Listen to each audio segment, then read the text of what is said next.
শিলিগুড়ি মহকুমার মাটিগাড়া সমষ্টি উন্নয়ন আধিকারিকের কার্যালয়ের মূল গেটের কার্নিশে অগ্নিকাণ্ডের ঘটনায় ব্যাপক চাঞ্চল্য ছড়ালো এলাকায়। মঙ্গলবার দুপুরে আচমকাই মূল গেটের ওপরে থাকা প্লাস্টিকের কার্নিশটিতে আগুন জ্বলতে দেখে স্থানীয়রা। আগুন দেখে ছোটাছুটি শুরু হয়ে যায় বিডিও অফিসের কর্মীদের মধ্যে। তারা আগুন নেভানোর চেষ্টা করেন এবং খবর দেন মাটিগাড়া দমকল বিভাগকে। ঘটনার খবর পেয়ে মাটিগাড়া দমকল কেন্দ্র থেকে দমকলের একটি ইঞ্জিন বিডিও অফিসে পৌঁছায়।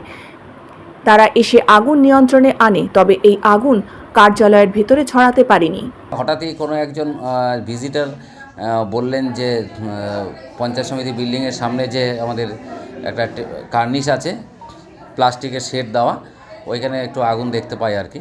তো ইমিডিয়েট আমাদের অফিসের স্টাফরা এবং যারা বাইরে থেকে পরিষেবা নিতে বিভিন্ন লোকজন এসেছিলেন, সবাই মিলে জল দিয়ে, তারপরে ফায়ার এক্সটিংগুইশার আমাদের অফিসে ছিল, সেটা দিয়ে আমরা আগুন নেভাতে সক্ষম হই। খুব বড় কিছু হয়নি, খুব সামান্য একটু আগুনই হয়েছিল। তো ইমিডিয়েট স্টেপ নেওয়াতে এটা মেটানো হয়েছে। হ্যাঁ, সে তো যদি এই ফায়ার এক্সটিংগুইশারগুলো না ইউজ করা যেত বা অসুবিধা হতো, তাহলে হয়তো একটু বড় আকার নিতেও পারতো। Bureau report, news 824।